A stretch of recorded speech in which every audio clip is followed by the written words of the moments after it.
Buenas tardes a todos. Boa tarde para a gente do Brasil que está acompanhando a gente. Muchas gracias a todos por su presencia. Tenemos hoy para nuestra reunión un invitado de honor, el profesor Férez Chadat.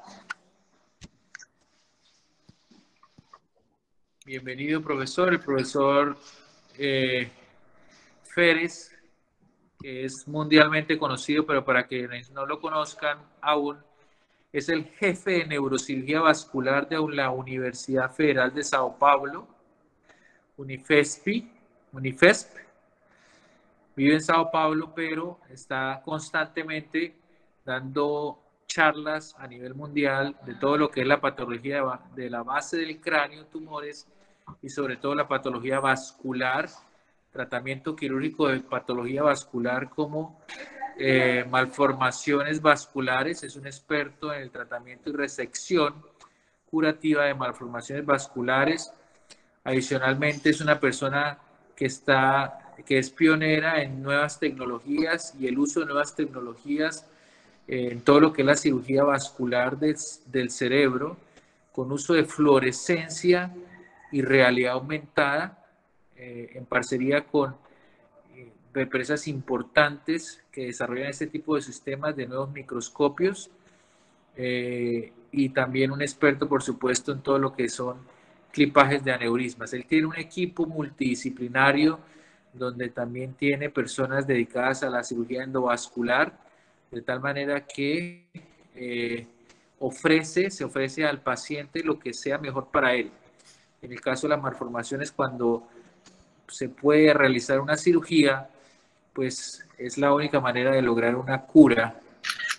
Eso, él nos contará todo esto en su charla. Hoy vamos a empezar de lo básico a lo complejo, la anatomía vascular del cerebro. Es un tema fantástico, y el profesor, dentro de su pasión, que es la neuroanatomía aplicada a la cirugía, porque no es simplemente un anatomista que habla de estructuras, sino de cómo poder navegar en el cerebro y cómo poder operarlo, pues es un privilegio para nosotros poder tenerlo hoy, profesor. Como siempre, desde ya lo invito a una nueva sesión porque sabemos su pasión además por enseñar, y nosotros muy felices de poder seguir aprendiendo de usted. Bienvenido, profesor.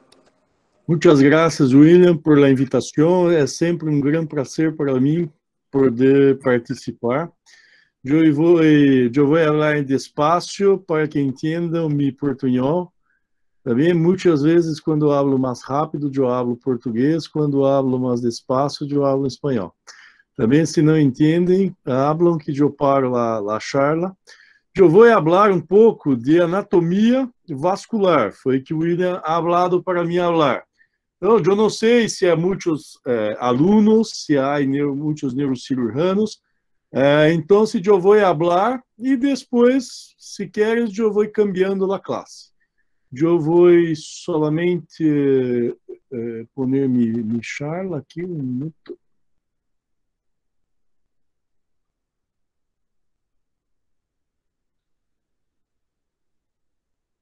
Está apresentando mi slide? Sim? Perfecto. Sí, Sim? señor. Então, vamos lá. Então, aqui são os hospitais que eu trabalho. Eu sou jefe da disciplina de neurocirurgia da Universidade Federal de São Paulo, que é a Unifesp, e eu sou coordenador da neurocirurgia do Hospital Beneficência Portuguesa de São Paulo. Aqui é nosso laboratório, en la Universidad Federal de São Paulo. Tiene 21 estaciones que se puede hacer disección. Aquí arriba son los cursos que tenemos y abajo son clases para alunos, son clases para fellow. Entonces, cada vez más o laboratório está com atividades mais intensas. Agora, por o Covid, só está tendo os fellows e os residentes estão fazendo dissecções em um laboratório e deve-se retornar os estudantes. A partir de junho ou julho, deve-se começar novamente os cursos. Aqui, como William ha hablado, é nosso microscópio, que é o mesmo na Universidade Federal de São Paulo e também na Beneficência Portuguesa, um microscópio em 3D, com injeção de indocianina e com uma técnica GLOW, que se permite a identificação de los vasos, seja para cirurgia de aneurismas, malformações, cavernomas, tumores, que queiras, tá? Então, se hoje vamos falar de los vasos cerebrais. Então, sempre começamos pelos vasos cervicais.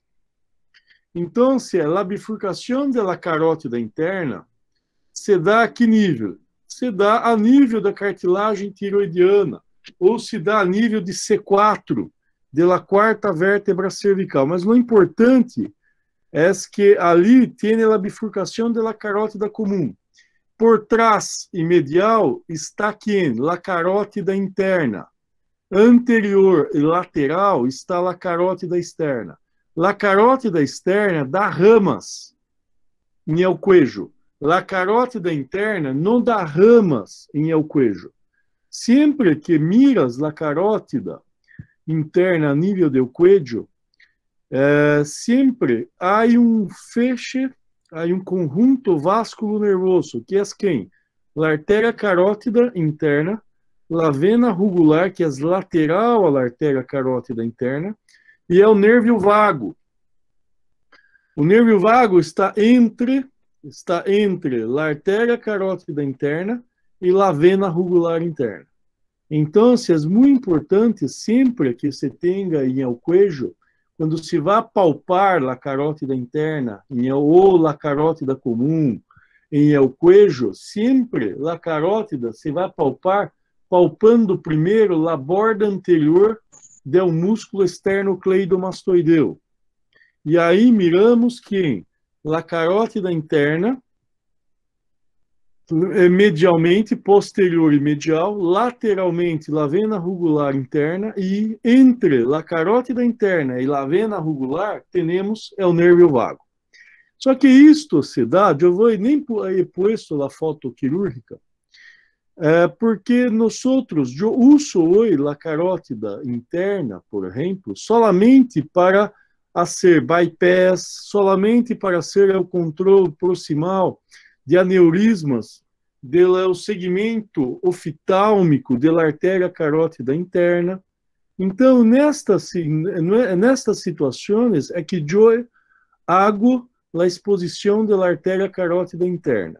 Para patologias vasculares é importante para a realização de bypass e também para bypass de alto fluxo, onde se hace a anastomose ou de la carótida externa ou de uma rama de la carótida externa com a artéria cerebral média.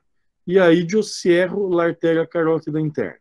Ou eu expongo a artéria carótida interna para o controle proximal em aneurismas do segmento oftálmico da artéria carótida interna. Então, hoje, eu uso o segmento cervical da carótida interna, que vaja desde a bifurcação da carótida interna, da bifurcação da carótida comum, ao nível de C4 ou da cartilagem tiroidiana, como queiras, hasta a abertura externa do canal carótido. Aí eu tenho o segmento cervical da carótida interna. A carótida interna não dá ramas em el segmento cervical em el cuello.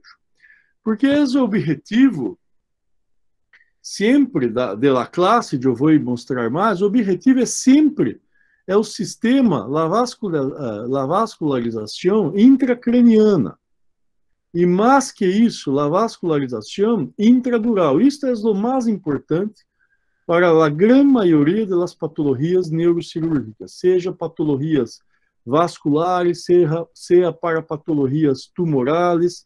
Então, o importante, na maior parte das vezes, é quando a artéria carótida interna emerge de onde? De la porção de la dura madre.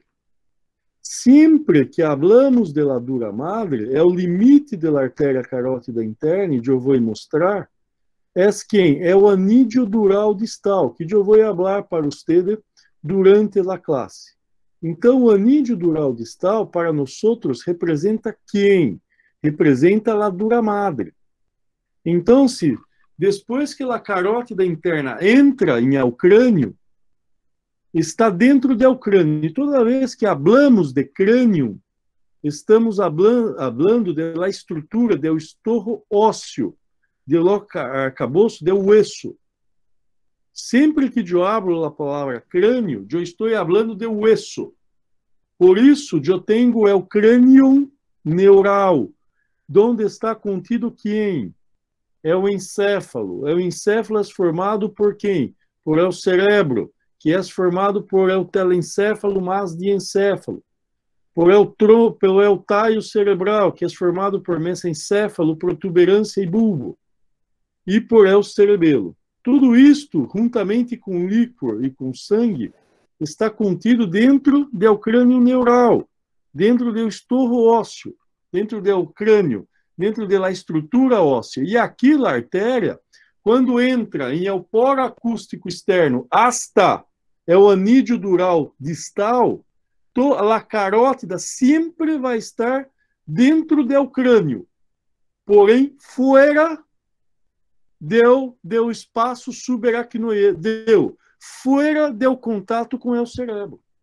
Então, se temos uma parte da carótida interna, vamos falar de carótida interna hoje, que está localizada onde? Em el cuello, está exposta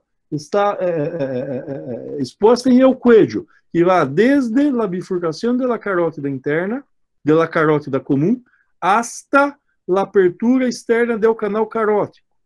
Da apertura externa do canal carótido hasta o anillo dural distal, que nós vamos mirar aqui, a carótida interna vai estar intracraniana, porém extradural. Fora da dura madre, não há contato com o cérebro. A partir do anillo dural distal, a artéria carótida interna vai estar intradural. Ou seja, vai trafegar por el espaço subaracnoideo, vai ter o controle, vai ter relação com quem? Com o cérebro. Então, aqui, miramos toda a porção da carótida e o espaço subdural.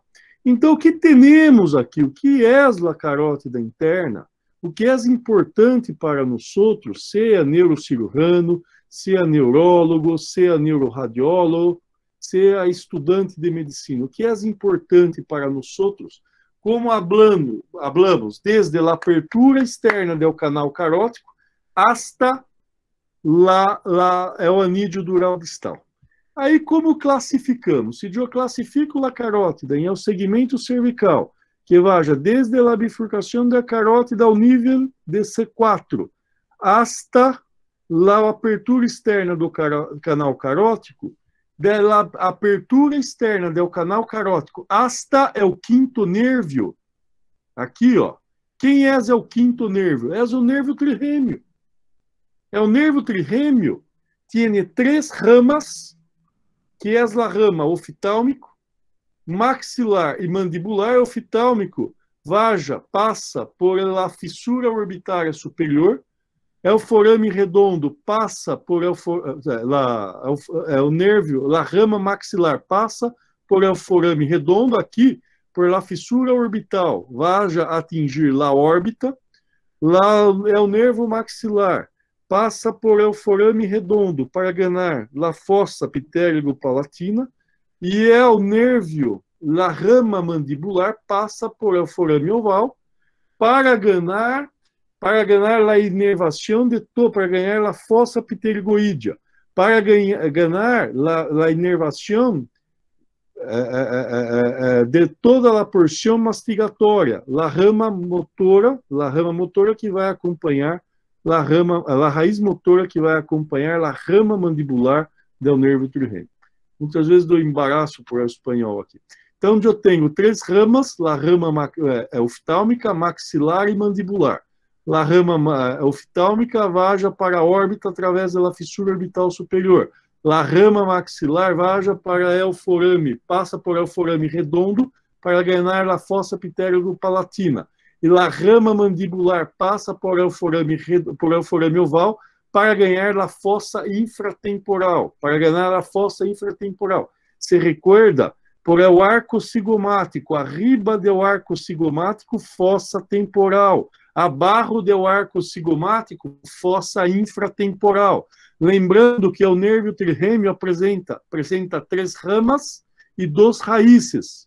Uma raiz sensitiva, que é tudo isto, e uma raiz motora, que acompanha a rama mandibular do nervo trirrêmio, que vaja a inervar toda a musculatura mastigatória.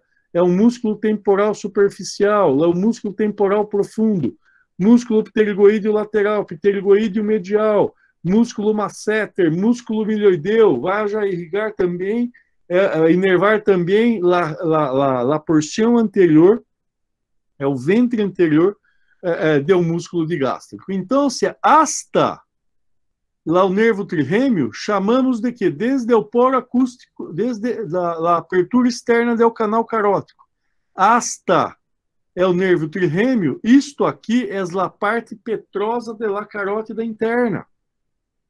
Chamamos de la parte petrosa da carótida interna.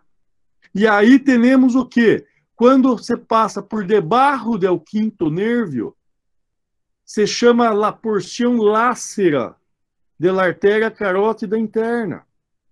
Então, se esta hora temos o quê? La porção cervical, la porção petrosa, la porção lácera, que está por debaixo do quinto nervo. E depois que passa por el quinto nervo, se empieza a porção cavernosa da artéria carótida interna. Então, sempre que queiras trabalhar, sempre tem que trabalhar com landmarks, com pontos fijos, para ter em sua cabeça. Então, de la bifurcação de la carótida comum, interna e externa, hasta a abertura externa do canal carótido, eu sempre repito por quê? Porque a anatomia é repetição.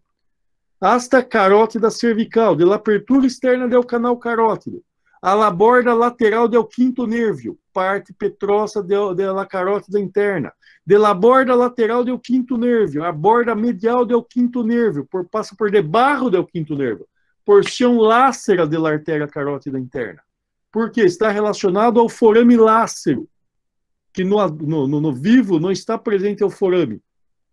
Então, la porção lácera de la carótida interna e de la parte, de la porção, de la borda medial do nervo trirrêmio, hasta é o anídeo dural proximal, que eu vou mostrar, que na realidade não é anídeo dural, é uma membrana, que é a membrana carótido óculo-motora, que é o anídeo, que todos falam, anídeo dural proximal. Não existe anídeo dural proximal, está errado, isso é um erro.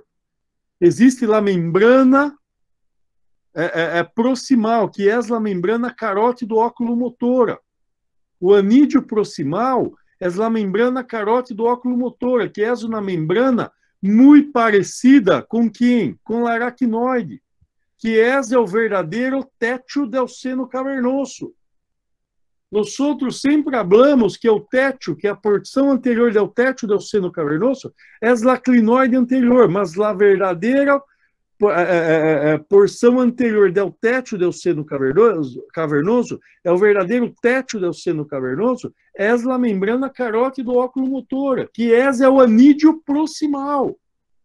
Então, se o segmento cavernoso da artéria carótida interna vaja desde a borda medial do trirrêmio hasta, eu vou mostrar, a membrana carótido óculo-motora, que é o anídeo proximal. E aí nós vamos ver que do anídeo proximal ao anídeo distal, nós vamos ter o segmento clinoideu. E do anídeo dural distal para arriba, segmento supraclinoideu da carótida interna, como nós outros estamos mirando aqui.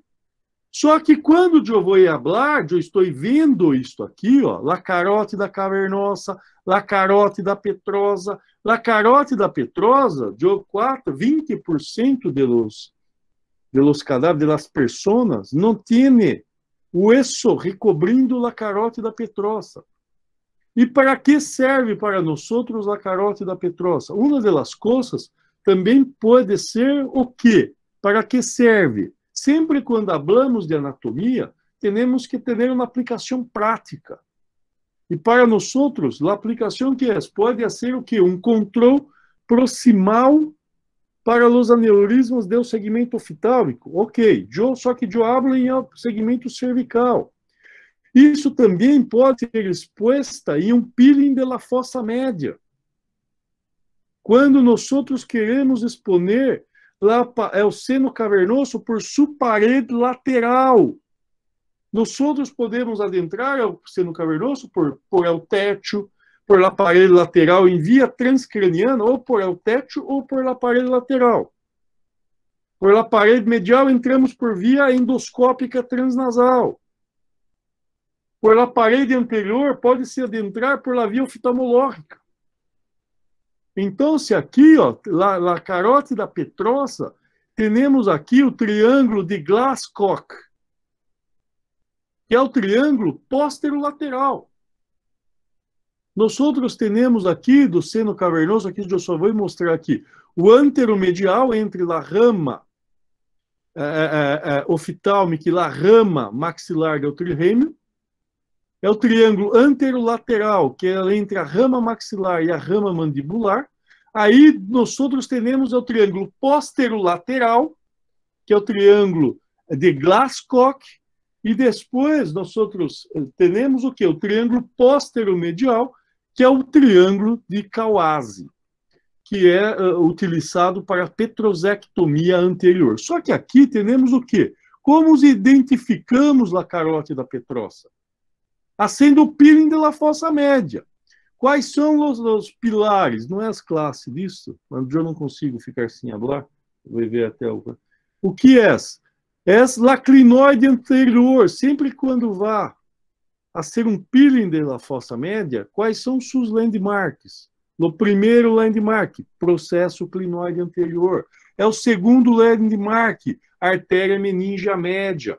A artéria meningia média é muito importante, que é o primeiro ramo ascendente da artéria maxilar e penetra em ao crânio pelo forame espinhoso, que é posterolateral em relação ao forame oval. Então, se borda lateral do trirêmio, da rama mandibular, artéria meningia média, nervio petroso superficial maior. Aqui vamos ter o gânglio reniculado. Então, nervo petroso superficial maior que passa por arriba do trirêmio e vai passar por debaixo, por arriba da carótida petrosa e por debaixo do trirêmio hasta atingir ao gânglio hasta atingir a fossa pitérigo-palatina, que vai inervar a glândula lacrimal. Então, se aquilo, a parte petrosa da carótida interna, nós outros exponemos, pode já estar exposta em 20% das pessoas, mas se não há, quais são os... como identificamos? Através do triângulo de Glasscock, onde temos o quê? É o limite, a borda lateral da rama mandibular, a artéria meningia média, e é o nervio petroso superficial maior. Então, se eu sempre sigo isso, da artéria meningia média para a lateral não há nada. Você pode fressar, você pode retificar a fossa média. Da artéria meningia média para a medial, sempre temos estrutura, seja arteriales, artéria carótida interna, ou neurais, é o nervo trirêmio e é o nervo petroso superficial maior. Então, se temos o quê? Isto aqui me permite expor a artéria carótida interna. Lá, o segmento petroso da carótida interna. Então, o segmento cavernoso, tudo isso é extradural. É intracraniano, porém extradural. Então, se eu tenho um segmento extracraniano, segmento cervical, eu tenho segmentos intracranianos, porém extradural, segmento petroso, segmento lácero, segmento cavernoso, que vai desde a borda medial do trirêmio, hasta é o anídeo proximal, que é a membrana carótida oculomotor, e nós outros vamos ter o que na carótida aqui? Uma flexura posterior. Depois um segmento horizontal. E depois uma flexura anterior.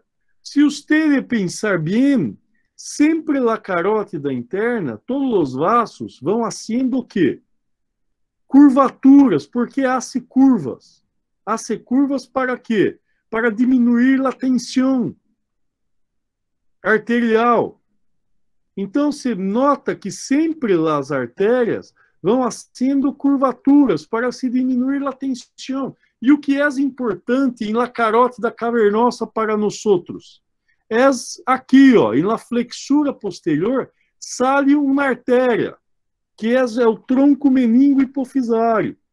É o tronco meningo hipofisário da que ramas, a artéria hipofisária inferior, que irriga o lobo posterior da hipófise, a artéria tentorial de Bernasconi Cassinari, que irriga a borda livre da tenda del cerebelo, irriga toda a borda do cerebelo, irriga a tenda do cerebelo. E também a artéria meningeia dorsal, que irriga todo o clivus, toda a região do clivus, irriga o sexto nervio. Então, são artérias muito importantes. A hipofisária inferior irriga o lobo posterior da hipófise, por isso vaja para medial. É o lobo posterior da hipófise, corresponde a 20% da hipófise, que é o lobo posterior da hipófise, que é a neurohipófise, que se produz ocitocina e ADH. Já a artéria meningo, a artéria tentorial de Bernasconi Cassinari está relacionada com que patologias? Está relacionada com irrigação de meningiomas, que envolve a tenda do cerebelo, a borda livre da tenda. Fístulas arteriovenosas durales. E a artéria meningeia dorsal também está relacionado com quem? Com irrigação de patologias de tumores extraaxiais, meningiomas, do clivus. E Édia passa por o canal de Dorello, que por onde passa o sexto nervo. Então, se aqui, ó, para não estender muito, quem tem aqui, ó, que nervo é este? Qual é o único nervo que passa dentro do seno cavernoso? É o sexto nervo craniano. E é o sexto nervo craniano que cruza que artéria? A artéria carótida interna, que passa lateral ao segmento horizontal, que cruza a flexura posterior e passa inferolateral a quem? Ao segmento horizontal da artéria carótida interna. Portanto, a carótida cervical se relaciona com que nervio? É o nervio vago. Com que vena? Vena rugular interna. Qual é o único nervo que cruza a carótida cervical? Cruza. Esse é o nervo hipoglosso. Aí, nervo petroso, segmento petroso da carótida. Qual é o nervo que está relacionado? Nervo petroso superficial maior. Lácero, nervio trirrêmio. Segmento cavernoso, sexto nervio. Que estrutura venosa? Seno cavernoso. Sempre tem que haver correlações em sua cabeça. Então, aqui, ó, por isso que eu he posto aqui. Porque o quê? Não se mira. Tudo é extradural. Não se mira la carótida petrosa, la carótida lácera, e la carótida cavernosa e la carótida clinoideia. Então, se é isso que temos, então sempre aqui, nervo petroso superficial maior. Onde está a carótida? Por aqui. Borda lateral do trirrêmio, de la rama mandibular. Então, a carótida, eu miro aqui, ó. Aqui, artéria meningea média, que eu tenho, no meu tem um ocultar aqui. Artéria meningea média, borda lateral de la rama mandibular, nervo petroso superficial maior. Aqui temos que quem? É o triângulo póstero-lateral, que é o triângulo de Glasscock. É aqui que temos quem? A artéria meningeia, é o segmento petroso da carótida interna. Eu tenho dúvida, eu vou expressando desde a borda lateral do trirrêmio hasta é o nervo petroso superficial maior. Por debaixo aí, eu tenho o segmento petroso. Aqui eu tenho o segmento lácero da carótida interna. Aqui eu tenho o segmento o quê? Cavernoso da artéria carótida interna. É assim que tem que mirar. Então, este é quem? Segmento petroso, por debaixo do trirrêmio. Segmento lácero, medial ao trirrêmio. Segmento cavernoso. Mira a flexura posterior. Segmento horizontal. Mira o sexto nervo, que passa inferolateral ao segmento horizontal da artéria carótida interna, segmento cavernoso. Aqui mostrando é o canal de Dorello. Então é isso que temos. Então aqui, ó, segmento petroso, aqui foi quitado, é o quinto nervo. O quinto nervo aqui, ó, foi quitado, ó. Ó o quinto nervo aqui, ó. Então aqui, desculpa, isso aqui é o segmento que lácero. Tudo isso aqui depois é segmento cavernoso, flexura posterior, segmento horizontal. Depois vamos ter a flexura anterior. Então, o que está lateral ao trirrêmio, segmento petroso. O que está por debaixo do trirrêmio, segmento lácero. O que está medial ao trirrêmio, segmento cavernoso. Todos são o quê? Extradural. Todos são extradural. É assim que temos, que miramos. Então, é isso que temos. Segmento petroso, segmento lácero, segmento cavernoso. E aí, temos o quê? Aqui estamos mirando a saída. Aqui é o anídeo dural distal. Mas temos o quê aqui? A relação, não vou explicar o osso agora. Temos o quê aqui? É o anídeo dural distal. É o anídeo dural distal. E é o anídeo proximal, que é a membrana carótida oculomotora, que é o verdadeiro tétio do seno cavernoso. Temos quem? É o segmento clinoideu da artéria carótida interna, que é extradural e extracavernoso.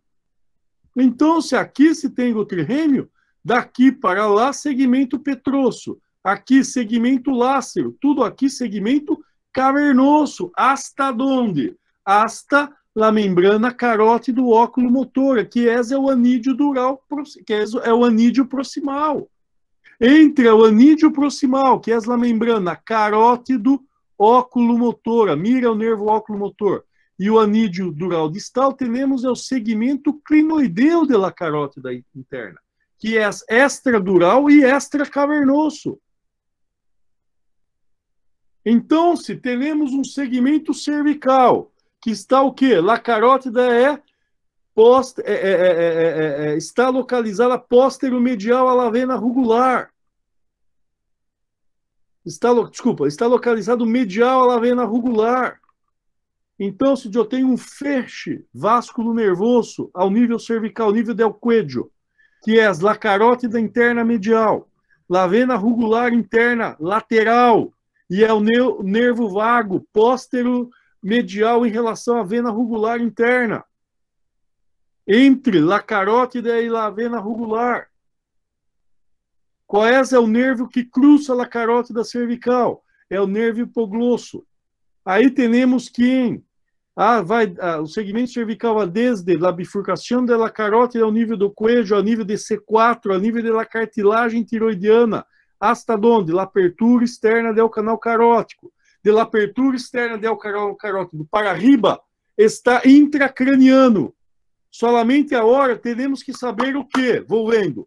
Se é intracraniano, pode ser extradural ou intradural. É o segmento petroso, veja, desde a apertura externa do canal carótico hasta a borda lateral do trirrêmio. Segmento petroso, extradural. Por debaixo do nervo trirrêmio, temos quem? É o segmento lácero, que é extradural. Intracraniano extradural. Aí temos o segmento cavernoso, que vai o quê? Da borda medial do trirrêmio hasta a membrana carótida oculomotora. A membrana carótida oculomotora, que é o anel proximal, que é extradural e intracavernoso. E de la membrana carótida oculomotora hasta ao anídeo dural distal, temos o segmento clinoideu, que é extradural e extracavernoso. Então, se da apertura externa do canal carótido hasta o anídeo dural distal, tudo é intracraniano, porém extradural.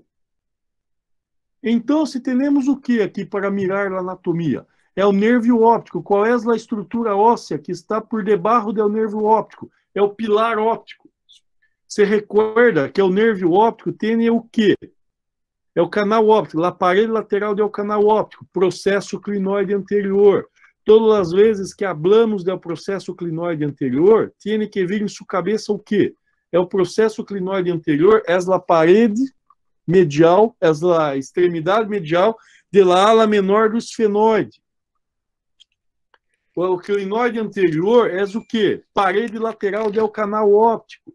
É o teto da fissura orbitária superior. É a parte anterior do teto do seno cavernoso. Quem mais compõe? Então, se a clinoide anterior é a parede lateral do canal óptico, é o teto, é o plano esfenoidal. A parede medial, corpo do osso esfenoide. E é o piso, é o pilar óptico. Por isso, eu estou falando que isto aqui, esta parte do osso está abaixo, este osso abaixo do nervo óptico, é o pilar óptico, é o óptico strut. E temos o que? Sempre aqui temos o que? Por trás, atrás do óptico strut, temos o segmento clinoideu da carótida interna. Lateral ao óptico strut, temos o terceiro nervo craniano, que é o nervo óculo-motor. Sempre temos isto. Quem? Se eu tenho o óptico strut, o pilar óptico, arriba, nervo óptico. Atrás, segmento clinoideu da carótida. Ao lado, lateral, é o terceiro nervo. Então, eu vou passando isso aqui, eu vou passar rápido, que não interessa para vocês.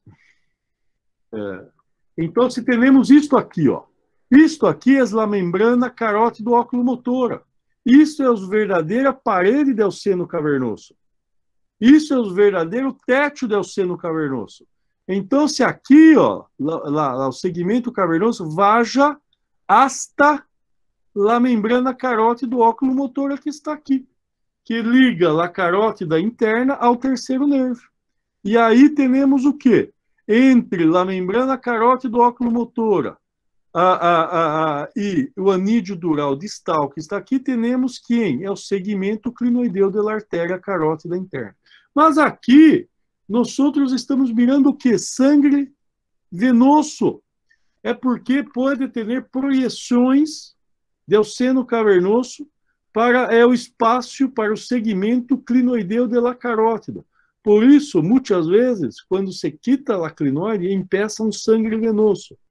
Porque há uma lesão ou uma protusão pela membrana carótida oculomotora. Só mirando aqui é o pilar óptico, aqui é a carótida interna e lateral, terceiro nervo. Sempre pense assim, se isto é o pilar óptico, o óptico strut, arriba, nervo óptico, atrás, carótida interna, ao lado, terceiro nervo. Então, aqui, ó, lateral ao nervo, ao quinto nervo, segmento petroso. Abaixo, segmento lácero. Medial, segmento cavernoso. Entre a membrana carótida oculomotora e o anídeo dural distal, segmento clinoideu da carótida. Arriba do anídeo dural distal, segmento supraclinoideu da carótida interna, que nós vamos discutir agora. Então, aqui mostrando para os textos, eu vou passar, que tem muitos slides. Tenho também a artéria cavernosa inferior, e a artéria capsular de McConnell, que para nós outros não importa a hora, certo? Aqui mostrando, vou passar aqui, então aqui mostrando quem, ó, segmento petroso, segmento lácero, que está aqui, ó, como chamamos isso aqui? Isso aqui é o cavo trigeminal. Temos a impressão trigeminal em el hueso, quando a impressão trigeminal é revestida por dura madre, temos o cavo trigeminal. Por isso a carótida está por debaixo da dura madre. Por isso é extradural. Então, se aqui temos o cavo trigeminal, então aqui parte petrosa, parte lácera, segmento cavernoso, flexura posterior, flexura anterior, aqui está em o segmento, a flexura anterior, está em o segmento clinoideu da carótida interna. Então, mostrando aqui, segmento petroso, sempre o segmento petroso lateralmente, tem a cóclea. Aqui, ó, à frente, adelante do segmento petroso, temos que o músculo tensor do tímpano. Por detrás, a cóclea, nervo petroso superficial maior, gânglio reniculado, canais semicirculares, superior, transverso, posterior. Então, se passa por aqui, ó, segmento petroso, segmento lácero, segmento cavernoso, segmento clinoideu, segmento supraclinoideu. Então, agora vamos passar aqui, ó, aqui mostrando só a artéria meningeia dorsal entrando em o canal de Dorello, por onde tem, como é que eu sei? O teto do canal do Dorello é o ligamento petroesfenoidal que divide em petrolingual, que firra a carótida interna, aqui, ó, petrolingual, e petroclinoideu, que é esse aqui, que forma o teto do canal de Dorello. Aqui mostrando a artéria meningeia dorsal, meningia dorsal. Aqui, a artéria cavernosa inferior, que é a rama da parede inferolateral do segmento horizontal da carótida, do segmento da carótida interna, do segmento cavernoso, que irriga toda a parede lateral do seno cavernoso. Aqui, miramos quem? Lá que vai medial é quem? La artéria hipofisária inferior. Lá que vai para a borda livre da tenda do cerebelo, artéria tentorial ou de Bernasconi Cassinato. Então, eu vou passando aqui. Aqui, mais uma vez, a artéria cavernosa inferior. Aqui, a artéria meningeia dorsal, a artéria tentorial de Bernasconi Cassinari, a artéria meningeia dorsal, e aqui vai já para a medial, vai ser a artéria hipofisária inferior. Aqui mostrando a artéria hipofisária inferior, mostrando por dentro, a hipofisária inferior. E agora, vamos passar aqui para entrar em quê? Aqui temos o segmento clinoideu da carótida. A membrana carótida óculo-motora e o anídeo dural distal. Isto aqui é o segmento o quê? Clinoideu da carótida interna. É um segmento extradural e extracavernoso. E aqui, passando por o segmento clinoideu, temos quem? O segmento supraclinoideu, que nada mais é que o segmento oftálmico agora da artéria carótida interna. Então, aqui eu vou passar mais rápido, só para mostrar aqui, ó. A carótida interna está banhada por quem? Por sangue. A sangue. Então, temos sangue do seno cavernoso. E nós outros temos o quê? É o seno cavernoso de um lado, seno cavernoso do outro, onde está é o segmento cavernoso da artéria carótida interna, e temos também quem? O segmento intercavernoso anterior e posterior, que é importante em cirurgia de hipófise. Então, sempre tem que pensar o quê? Quem banha, quem está ao redor do segmento cavernoso da artéria carótida interna? Sangue. Qual é o nervo, o único nervo intrínseco do seno cavernoso? Sexto nervo craniano. Quais são os nervos que entram por el teto e correm pela parede lateral do seno cavernoso? Terceiro nervo entra por la porção central do trígono e triângulo do nervo óculo-motor e corre por la parede lateral. Quarto nervo entra pela porção póstero-inferolateral do teto do seno cavernoso e corre por la parede lateral. La rama oftálmico corre na parede lateral. E o limite inferior do seno cavernoso é a borda superior da rama maxilar. Então, se temos isto aqui, quando miramos tudo isso aqui, por exemplo, numa cirurgia de hipófises, o que temos aqui? Então, temos o quê? Aqui temos o segmento lácero da carótida interna. Isso é o segmento lácero. Por quê? Porque aqui está a relação com quem? Com o nervo trigêmeo. Aí temos o que? A flexura posterior, a parte horizontal, aqui a porção anterior. Então aqui é o segmento o quê? Cavernoso da artéria carótida interna. Então mira como você vai cambiando a estrutura. Você cambia a forma de mirar a estrutura. Mira aqui, ó, que nervo é este? Se isso aqui é o segmento lácero, isso aqui, ó, é o nervo trigêmeo. Esse é o nervo trigêmeo. Então é isso que temos que mirar. Então, se aqui, ó, flexura posterior, segmento horizontal, flexura anterior, aqui segmento o quê? Clinoideu da carótida interna. E aqui a emergência, aqui o segmento clinoideu da carótida interna. E aqui a emergência da artéria oftálmica. Lembrando que a carótida interna ela é inferolateral nervo óptico. Por que as inferolateral nervo óptico? Se ela é inferolateral, mira, a artéria oftálmica se origina de que porção? Da porção antero-superomedial do segmento oftálmico da carótida. O segmento clinoideu vaja desde o anídeo proximal hasta o anídeo dural distal. Em 92% das vezes, a artéria oftálmica se origina do segmento oftálmico da artéria carótida interna. Mas 8 a 10% das vezes, ela pode se originar de onde? E é o segmento clinoideu e é o segmento cavernoso da artéria carótida interna. Então, se aqui, o que miramos aqui? Aqui temos o que? Este aqui, quem é? É o terceiro nervo.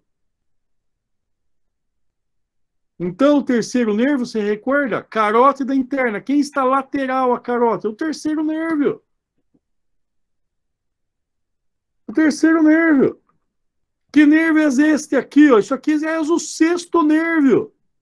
Você recorda que se relaciona o quê? Passou lateral a quem? A flexura posterior da carótida interna. Portanto, que nervo é este? Este aqui é o quinto nervo. Portanto, isso aqui, segmento lácero da carótida. Daqui para lá, segmento petroso. Daqui para cá, segmento cavernoso da carótida interna. Que vem hasta onde? Hasta aqui, ó, o segmento cavernoso. Por quê? Porque vem... Qual é o limite superior do segmento cavernoso? Membrana carótida oculomotora. E daqui hasta, sei lá, se isso aqui é... O que é isso? Isso aqui é agora bate. Isso aqui é o quê? Pilar óptico. Se esse aqui é o pilar óptico lateral terceiro nervo, posterior quem? Carótida interna. Segmento clinoideu da carótida interna aqui, ó. Isso aqui é o segmento clinoideu. Olha que bonito aqui, ó. Segmento clinoideu da carótida interna. Aqui quem é? Terceiro nervo. Quem vai estar aqui? Membrana carótida oculomotora. Aqui é o limite superior de quem? Do seno cavernoso. Daqui hasta aqui, temos quem? Segmento clinoideu. E daqui para arriba, segmento supraclinoideu da artéria carótida interna, que é empeça como segmento oftálmico.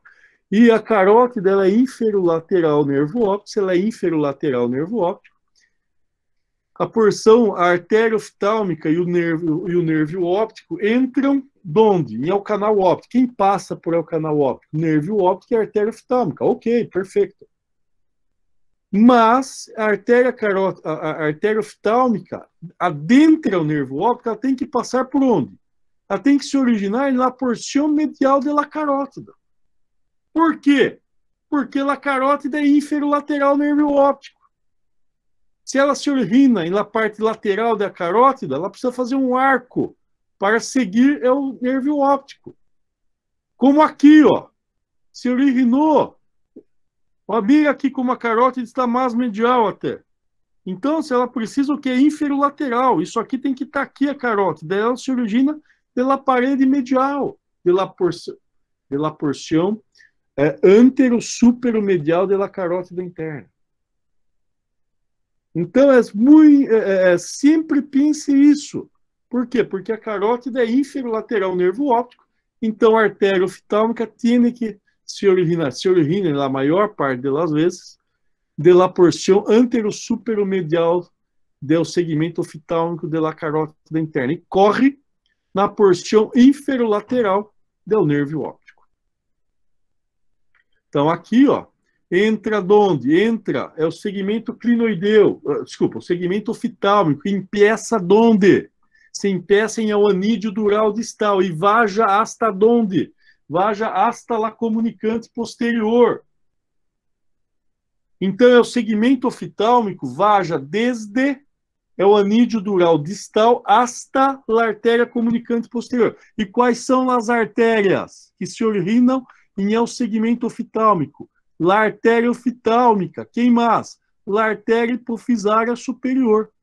Se a artéria hipofisária inferior se origina do tronco meningo hipofisária em la flexura posterior do segmento cavernoso da artéria carótida interna, a artéria hipofisária superior se origina da parede medial do segmento oftálmico da carótida interna. Mas por que uma é extradural e a outra intradural? Alguém já se perguntou, além de dificultar a cirurgia, para que nasceu? Para dificultar a cirurgia? Não, por quê? Porque a artéria hipofisária superior adentra por la haste hipofisária, porque irriga é o lobo anterior da hipófise, está relacionado com hormônios, então ela usa a haste, não que ela irriga a haste, ela usa a haste para chegar de onde? Tanto é o lobo anterior por abaixo, porque é uma glândula, ela necessita usar alguma coisa. E a haste não está em lá, na grande porção da haste está intradural e não extradural. Então ela necessita chegar à glândula. Como chega à glândula? Pegando um caminho por la haste hipofisária. Então, a artéria hipofisária superior se origina de la parede medial do segmento oftálmico da carótida interna e irriga o lobo anterior da hipófise. Irriga também quem? Irriga também é o nervo óptico. Irriga também quem? É o quiasma óptico. Então, você muitas vezes sempre tem que mirar quando vai operar alguma estrutura que tenha relação com o nervo óptico, sempre tem que estudar quem? A artéria oftálmica e a artéria hipofisária superior. Então, vamos lá. Aqui, ó. O que miramos aqui é a entrada do canal de Dorello, aqui, ó, que é o canal de Dorello, o ligamento petroclinoideu posterior. Então, o ligamento petroesfenoidal é o único ligamento do crânio que se divide em petrolingual e petroclinoideu. E aqui, ó, mira lá o sexto nervo passando ao lado da carótida interna. Vou passar mais rápido aqui, isso aqui já foi, só para... Então, se aqui temos o quê? Ó, é o anídeo dural distal. Se este é o anídeo dural distal, aqui é o anídeo dural proximal. Então, aqui, ó, pilar óptico, arriba, nervo óptico, ao lado, terceiro nervo, posterior ao pilar, segmento clinoideu da carótida.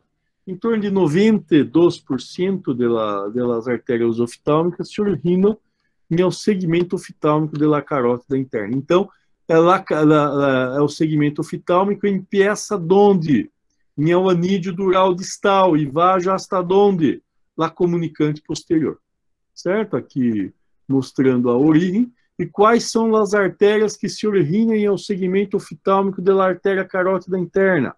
Artéria oftálmica e artéria hipofisária superior. Então é isso que temos no vivo. Então, se aqui, nervo óptico, artéria carótida interna, inferolateral nervo óptico. Então, o segmento oftálmico vaja desde o anídeo dural distal hasta a artéria comunicante posterior. Depois, vamos ter o segmento comunicante, que vai desde a comunicante posterior hasta a artéria coroideia anterior. Mas isto é a comunicante posterior? É. A comunicante posterior, comunicante comunica. Posterior, por quê? Porque comunica a carótida interna a quem? Ao sistema vértebro-basilar. Ela comunica quem? A carótida interna a quem? A artéria cerebral posterior. Por isso, lateral à comunicante posterior, segmento P2 ou pós-comunicante da artéria cerebral posterior. Medial, segmento P1.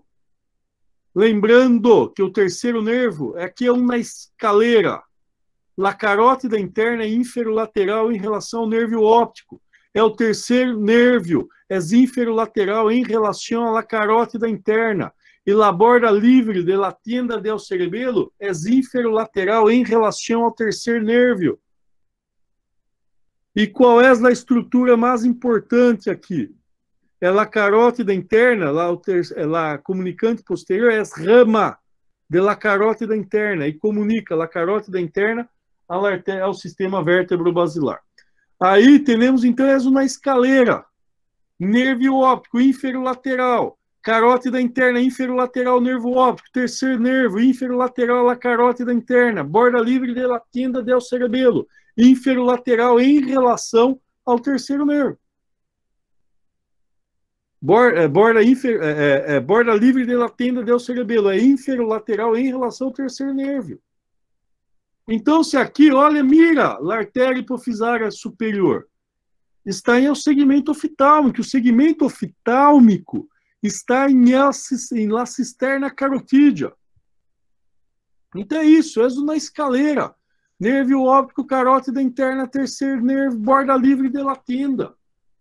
E sempre com um truco aqui, é o processo clinoide posterior, que é a projeção superolateral do dorso da sila turca.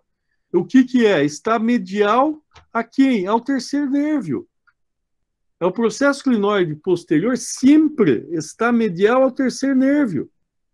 O terceiro nervo é o quê? Lateral à clinoide posterior. Sempre. Sempre tem que mirar assim, pensar dessa forma, que é o terceiro nervo, é lateral à clinoide posterior. Por quê? Porque muitas vezes é o ápice petroso, é muito proeminente. Em minha classe de comunicante posterior, sempre abro isso e mostro. É o ápice o ápice da parte petrosa do temporal pode ser muito proeminente, e aí se confunde a clinoide posterior com o ápice da parte petrosa do temporal. Então é isso, é o segmento clinoideu. Está entre o anídeo dural distal e a membrana carótida do óculo motora, que é o anídeo proximal. E que é o verdadeiro teto do seno cavernoso. Aqui temos quem? Pilar óptico, abaixo do nervo óptico, lateral, terceiro nervo, posterior ao pilar, segmento clinoideu da carótida. Então, se entre o anídeo dural distal e o anídeo proximal, segmento clinoideu da carótida interna, que é extradural, extracavernoso. E arriba do anídeo dural distal, temos quem é o segmento clinoideu. E qual é a cisterna? A cisterna carotídea. A cisterna carotídea, que vai desde a borda lateral da parte anterior do uncus hasta a borda lateral do nervo óptico. Mira aqui a artéria hipofisária superior se originando da parede medial do segmento oftálmico da carótida interna. Aqui eu vou passar rápido, não é a finalidade da classe. Mostrando as estruturas para a exposição, a clinoidectomia, não é a finalidade, só repassando para os telhas. Por debaixo há o terceiro nervo, mostrando o optic stretch. E sempre mostrando que a correlação da anatomia com a cirurgia. Não é o objetivo o quê? Aqui, ó. Segmento clinoideu da carótida, óptico stretch, aqui arriba vai estar o nervo óptico, aqui é terceiro nervo craniano com a membrana carótida do óculo motor. Então, sempre é a correlação, porque eu he puesto isto. para mostrar a correlação entre anatomia e cirurgia. Aqui temos o anídeo dural distal, e aqui a bainha do nervo óptico, que eu vou abrir lá, depois não é essa finalidade lá na classe. Aqui mostrando bem quem é o anídeo dural distal, a membrana carótida oculomotora, é o segmento clinoideu da carótida óptica struct, que é o pilar óptico, e aqui o nervo, a artéria oftálmica. Mira a artéria oftálmica, saindo da parede antero-superomedial do segmento oftálmico da carótida interna, carótida que está inferior, inferolateral a quem? Ao nervo óptico. E não é a finalidade isto, tá? Então aqui mostrando, só não é a finalidade. Então, por isso que eu estou passando. Aqui, no nosso trabalho. Aí, na comunicante posterior, o que é importante na comunicante posterior? Na comunicante posterior é que ela liga a carótida interna à cerebral posterior. Então, o terceiro nervo está inferolateral à comunicante posterior. O terceiro nervo pode estar medial à comunicante? Pode, principalmente quando se tem uma carótida, uma comunicante de padrão fetal.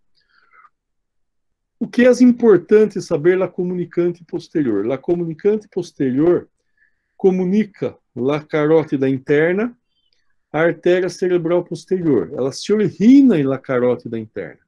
E a comunicante posterior tem que se evoluir com o passar dos anos. Por isso, tem três padrões.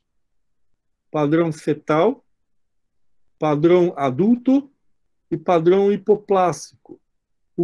Qual é a diferença entre eles?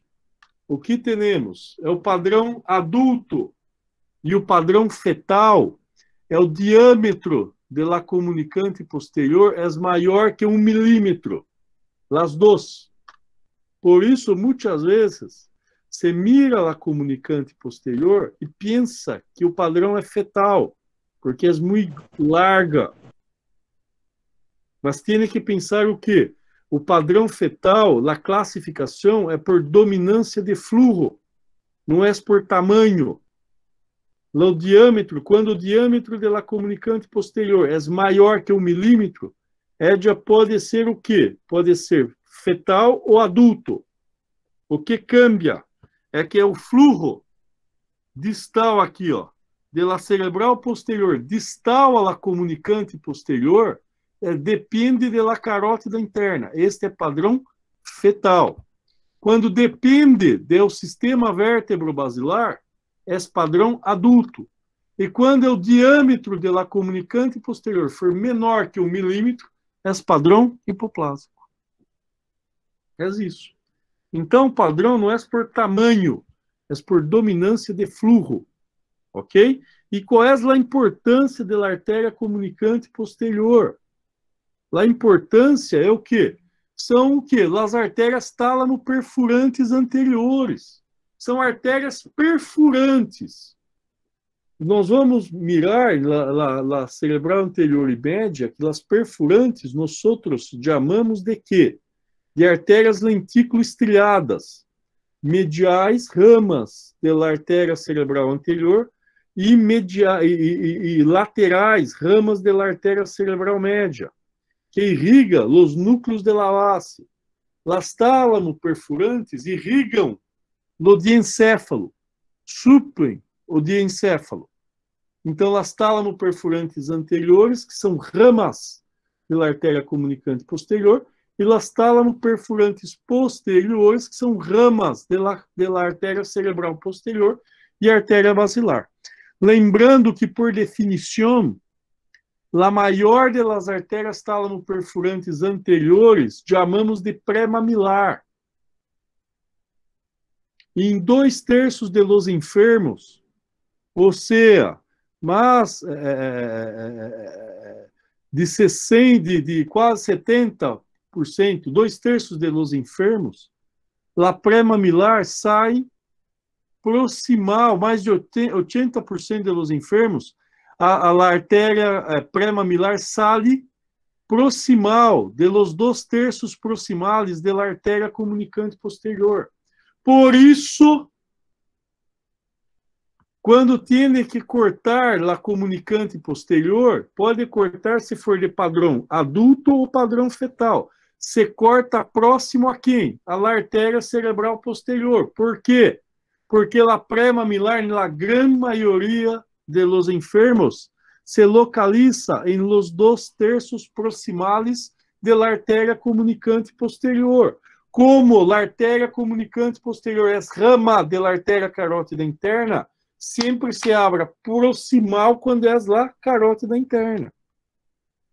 Então, sempre tem que mirar la pré-mamilar. Por isso que cortamos la comunicante posterior. E por que é importante a comunicante posterior?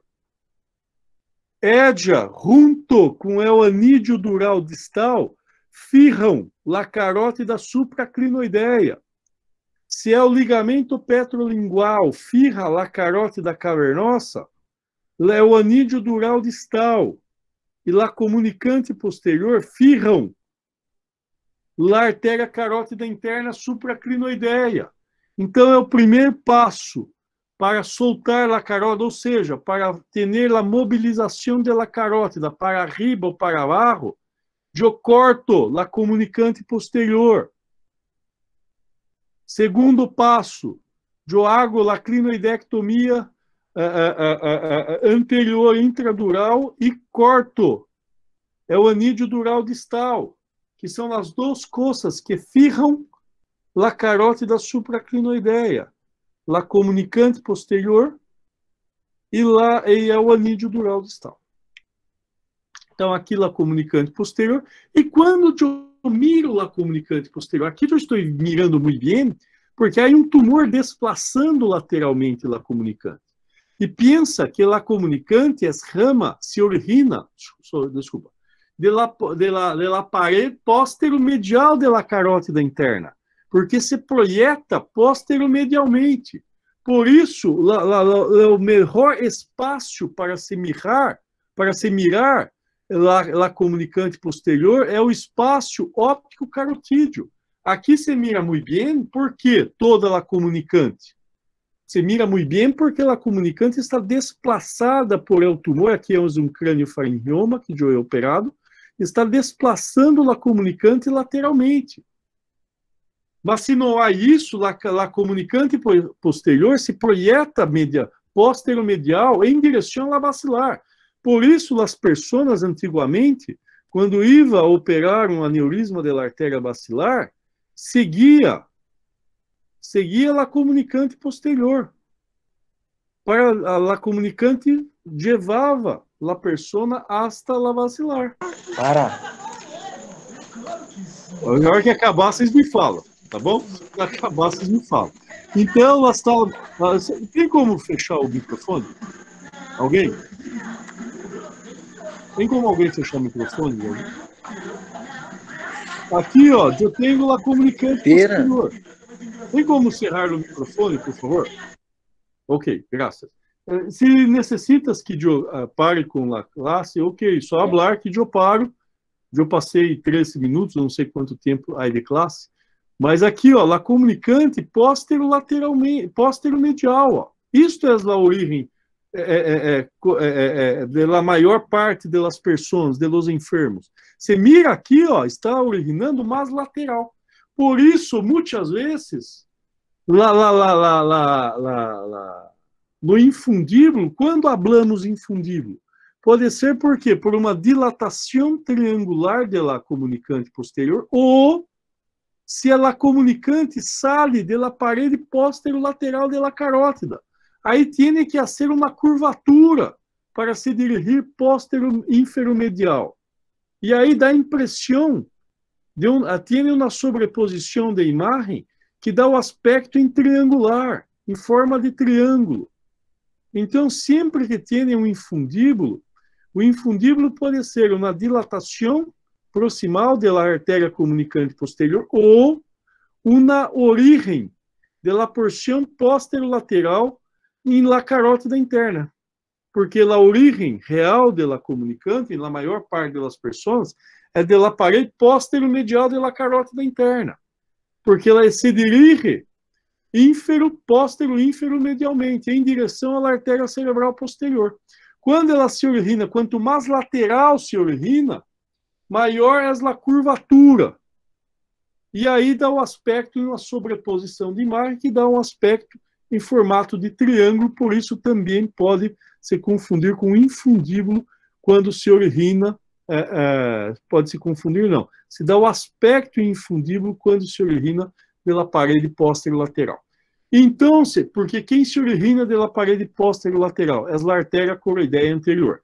Lembrando que a artéria comunicante posterior é melhor vista por onde?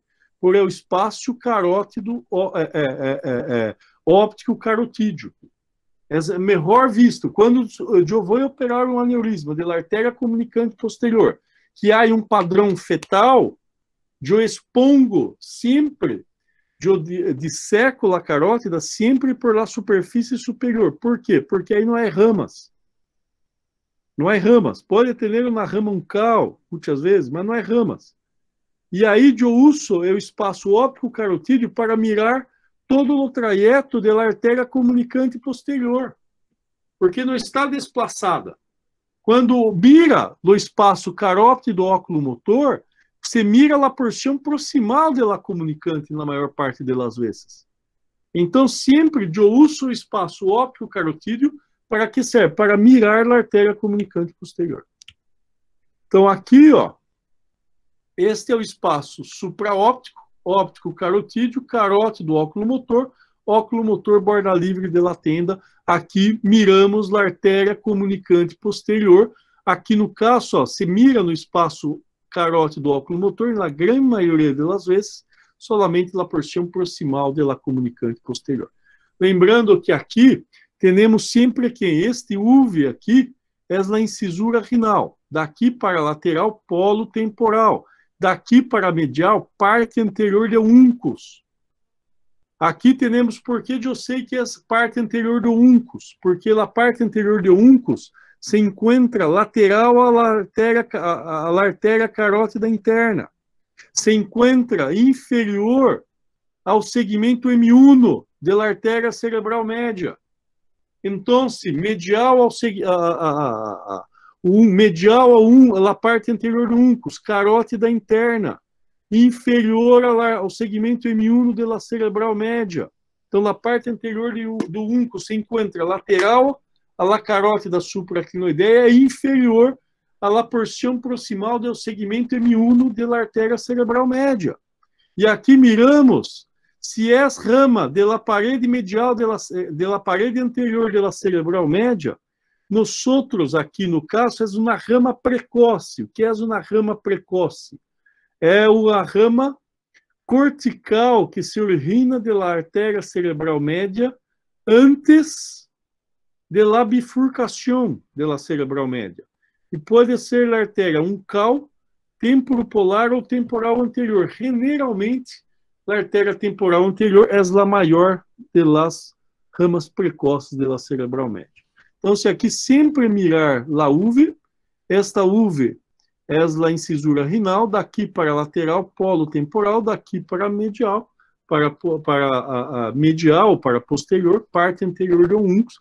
Se vocês se recordam, o uncus tem 3 porções: parte anterior, ápex, e parte posterior. A parte anterior cobre a amígdala.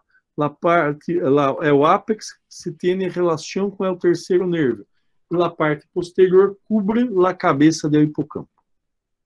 Estou mostrando aqui a relação, aqui não é para você, por causa do aneurisma, eu queria explicar, mas já não tem mais tempo. Aqui o segmento comunicante da carótida interna, que vai desde a comunicante posterior à coroideia anterior, e ao segmento coroideu, que vai desde a coroideia anterior à bifurcação da carótida interna.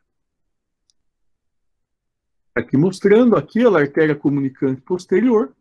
Aqui, no caso, as artérias tálamo-perfurantes. Aqui eu desplacei a carótida, porque era um aneurisma da bifurcação da bacilar, mas mostrando as tálamo-perfurantes, aqui a comunicante posterior.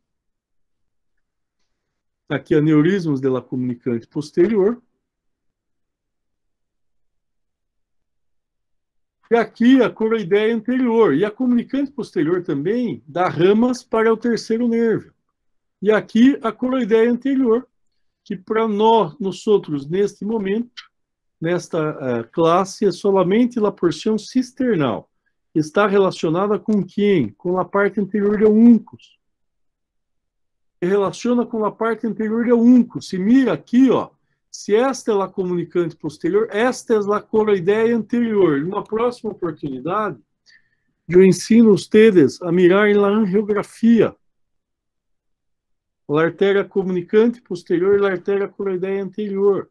Aqui as artéria coroideia anterior, que mira, ela vai passar aqui, ó, a artéria coroideia anterior, por onde? Por la porção, pela superfície medial da parte anterior do úncus. E depois, ela se relaciona, portanto, com a superfície medial da parte anterior do úncus. Depois, ela vai passar por sobre a parte posterior do úncus. Quando ela passa por sobre a parte posterior do úncus, ela se relaciona, tem um feixe vásculo nervoso formado pelo tracto óptico, vena basal de Rosenthal, não dá para falar tempo da vena, que tem o segmento estriado, peduncular anterior, peduncular posterior, mas se relaciona com o segmento peduncular anterior da vena basal de Rosenthal, que mira aqui, ó. E depois temos o quê? Ela entra, aí miramos de uma outra oportunidade, e é o ponto coroideu inferior. O ponto coroideu inferior é onde entra a artéria coroideia anterior e sai a vena ventricular inferior. Lá é o ponto coroideu inferior, relaciona com quem? É o ponto final ou inicial da fissura coroideia. O ponto coroideu anterior ou superior nada mais é do que o forame interventricular ou forame de Monro. E o ponto coroideu inferior é onde termina o corno temporal. Então, se o ponto coroideu inferior é onde termina a relação entre tálamo e fórnix. Haja vista que para eu ter a fissura coroideia, eu tenho que ter tálamo, fórnix, fissura coroideia, plexo coroideu. Então, aqui, ó, temos a artéria coroideia anterior, segmento cisternal, e aqui é o segmento, depois de passar por o ponto coroideu inferior, vai se chamar segmento plexual da artéria coroideia anterior. Em la grande maioria dos enfermos, há dominância da artéria coroideia anterior e é o plexo coroideu desde onde? Do segmento do corno temporal e até o átrio do ventrículo lateral. Então, aqui é a artéria coroideia anterior, mostrando um aneurisma. Aqui eu estou passando mais rápido por causa do tempo, a bifurcação da carótida em cerebral anterior e cerebral médio. Aqui teremos a bifurcação da carótida. Que é as importante na bifurcação da carótida? A continuação direta da carótida interna é a cerebral anterior. Muitos vão perguntar, mas por que não é a cerebral médio? Em primatas que eu vi na reunião, é a cerebral anterior. Apesar de parecer a cerebral média com o mesmo calibre, a continuação direta em seres mais evoluídos que nós outros é a cerebral anterior. Então, teremos a cerebral anterior e a cerebral média. O que é importante para nós outros agora? Em bifurcação de carótida, cerebral anterior, cerebral média. Que a hora, hasta la comunicante posterior, hasta a comunicante posterior irrigava com o sistema vértebro-basilar, o diencéfalo.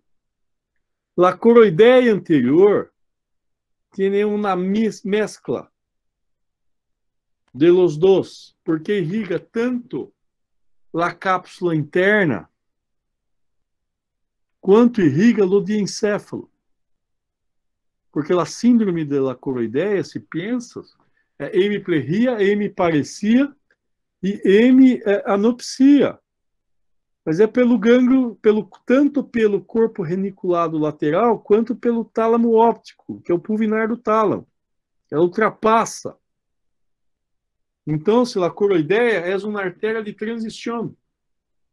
Agora, em la bifurcação, tudo aqui é o quê? Lentículo estriada.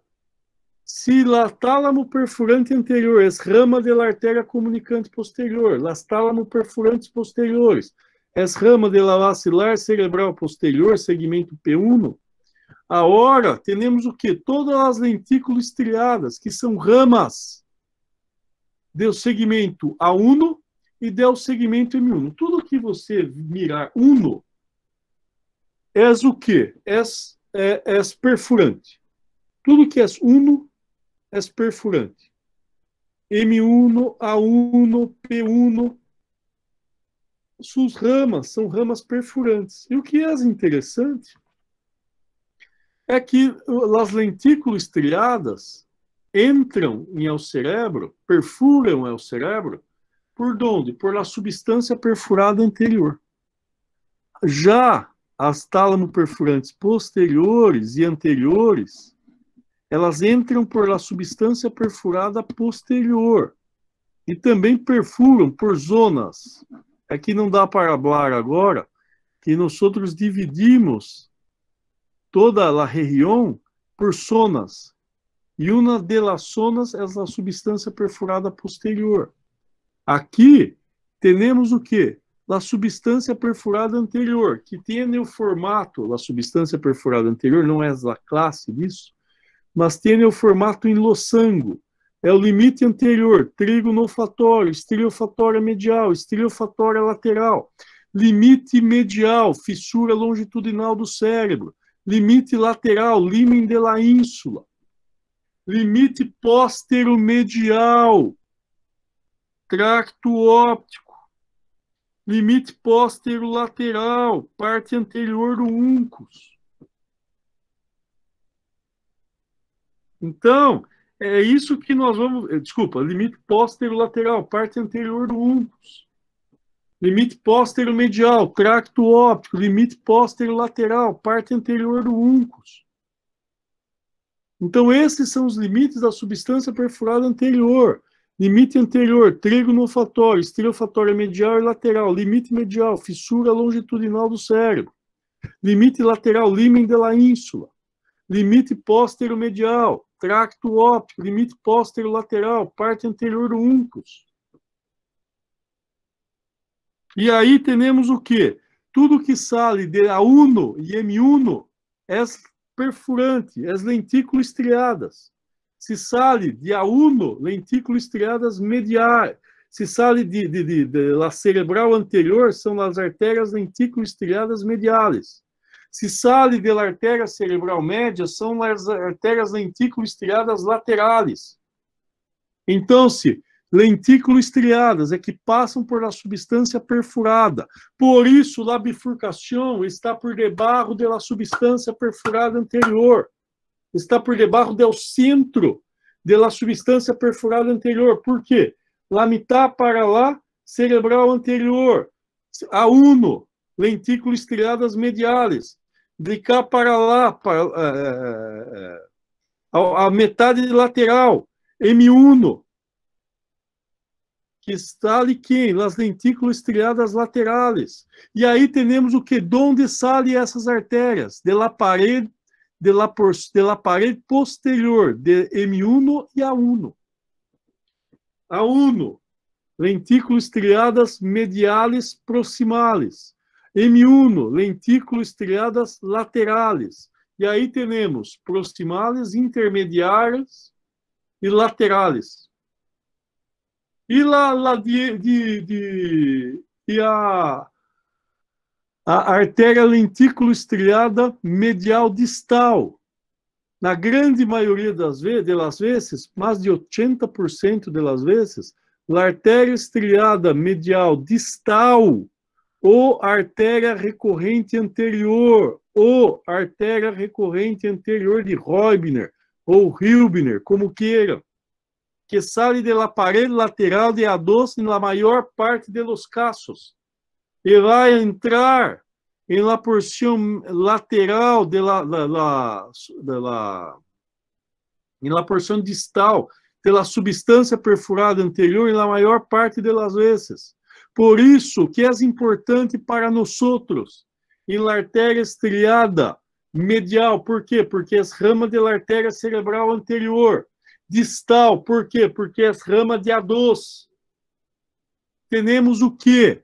Aqui passa por arriba da bifurcação da carótida. Isso é muito importante saber, que a Reubner, que a Reubner, que a artéria estriada medial distal passa por arriba da bifurcação, ou passa por detrás da bifurcação, mas em boa parte das vezes passa por arriba da bifurcação. Se tem um aneurisma da bifurcação da carótida, qual é o maior risco da cirurgia? É cerrar a artéria estriada medial distal, artéria recorrente anterior ou artéria recorrente anterior de Reubner ou Reubner. Então, sempre, por isso, muitas vezes, se hablam, eu estou operando bifurcação de carótida, foi muito bem, e o enfermo saiu plérico. Por quê? Porque ha cerrado la Reubner. Porque sempre tem que pensar que a Reubner pode passar ou por arriba da bifurcação ou por detrás da bifurcação, ou em poucas vezes por adelante da bifurcação da carótida interna. Então, sempre que temos as artérias lentículo-estriadas, as artérias lentículo-estriadas são ramas da artéria cerebral anterior e média, lentículo-estriadas mediales, ramos da artéria cerebral anterior, artérias lentículo-estriadas laterales, ramos da artéria cerebral média, lentículo-estriadas mediales proximales, ramos de A1, lentículo-estriada medial distal, ou recorrente anterior de Reubner ou Reubner, como queiram, que sai do segmento A2 em la maior parte dos enfermos. E estas artérias sempre têm um T na carótida, por quê? Porque a substância, essas artérias entram na substância perfurada anterior. E a substância perfurada anterior tem o formato de losango, em o limite anterior, trígono olfatório, estrias olfatórias mediales e laterales, limite mediale, fissura longitudinal do cérebro, limite lateral, limen de la ínsula, limite posteromedial, tracto óptico, limite posterolateral, parte anterior de uncus. E sempre tem que saber o que? Sempre que se disseca, que hace uma dissecção do segmento M1 e A1, tem que ser por la parede anterior. Por quê? Porque não há ramas na cerebral anterior. Se há ramas na cerebral média, as ramas precoces, não há problemas. O problema é sempre quando há dissecção na parede posterior da cerebral anterior e cerebral média. Por isso, os aneurismas da cerebral anterior e cerebral média da parede posterior do segmento A1 e M1 são os piores, porque se relacionam com as artérias lentículo-estriadas. Eu trago, se for invitado para depois continuar a classe, eu trago exemplos de todos os tipos de cirurgia. Então, se aqui, então, segmento A1, só vou mostrar aqui, A1 vai desde a bifurcação da carótida, todo mundo já deve estar até saco cheio, a bifurcação da carótida a comunicante anterior. A1, sempre que hablo, 1 tem lentículo estriadas. Então, se lentículo estriadas mediales proximales, A1. A2 vai desde a comunicante anterior, aqui, vai até a comunicante anterior, a quem? Aqui, de la bifurcação a comunicante anterior, A1, A2, A3, A4 e A5, chamamos de quê? De pericalhosa. Então, quando hablamos artéria pericalhosa, o que hablamos é A2, A3, A4 e A5. E aí temos o quê? Em la artéria segmento A2. O segmento A2 tem lentículo estriada, que é a artéria estriada medial distal, ou artéria recorrente anterior, ou artéria recorrente anterior de Reubner, e também artérias corticales. Quais são as artérias corticales, ramas de A2? São quem? São a artéria frontoorbital medial, que muitas vezes você confunde com quem? Com la Roibner. Por isso, tem que seguir a artéria. Então, irriga quem? Irriga la parte medial de los giros orbitários. Irriga é o giro recto. O giro recto pode ser irrigado por la frontopolar e por la frontoorbital medial. Por que por los dos? Porque o giro recto é um giro que está presente em las duas superfícies. Em la superfície medial, que é o giro rostral inferior ou giro recto, e em la superfície basal. Por isso, utilizamos a aspiração do giro reto em los aneurismas de la comunicante anterior, voltados para adelante, para arriba e para trás, para comunicar a superfície basal à superfície medial. Porque é ali que está a comunicante. Está na fissura interhemisférica, a superfície basal com a superfície interhemisférica. E aí temos o quê? Então temos uma artéria lentículo estriada que sai da parede lateral de A2, que é a artéria estriada medial distal, artéria recorrente anterior, ou artéria recorrente anterior de Hilbner. E temos duas artérias corticais, frontoorbital medial. Por quê? Porque a primeira rama cortical do segmento M2 da artéria cerebral média é a artéria frontoorbital lateral. E tem a artéria frontopolar que corre, donde? Em lá o sulco rostral, que vai irrigar hasta o polo temporal, hasta o polo frontal. E temos aqui, ó, qual é o maior risco? É a comunicante posterior. Na parede posterior da comunicante posterior, sale artérias. Sale a artéria calosa mediana, que é uma artéria que evolui como a artéria comunicante posterior, e as artérias hipotalâmicas. Este é o maior risco. Por isso, aneurismas da artéria comunicante posterior voltados para trás, o risco é muito maior. Por quê? Porque se eu cierro uma artéria hipotalâmica, o enfermo pode ter problemas de memória recente. Por quê? Porque ela irriga. Quem irriga é a coluna do fornix. E o fornix está relacionado com o circuito de papéis com a memória recente. Então, aqui, ó, segmento M1 A1 de la bifurcação de la carótida hasta la comunicante anterior, que temos em A1. La parede posterior do segmento A1 de la artéria cerebral anterior é a origem de las artérias lentículo estriadas mediales. De la parede lateral do segmento A2, aqui no caso vai ser esse aqui, ó, se origina quem? La artéria lentículo estriada medial distal, ou artéria recorrente anterior, ou artéria recorrente de Roibner, que vai passar por sobre la bifurcação carotídea, seja por atrás, seja por arriba da bifurcação, ou em poucos casos por adelante, se relaciona com a bifurcação da carótida. Aí temos a artéria A2, tem então lentículo estriada medial distal, que é Roibner, e a artéria frontoorbital medial aqui, ó, que é uma artéria cortical que vai irrigar parte do giro reto e também a porção medial dos giros orbitários, e a artéria frontopolar, que vai vir aqui, ó, aqui está se originando na parte da superfície basal, mas na grande maioria das vezes se origina na superfície medial e se irriga quem?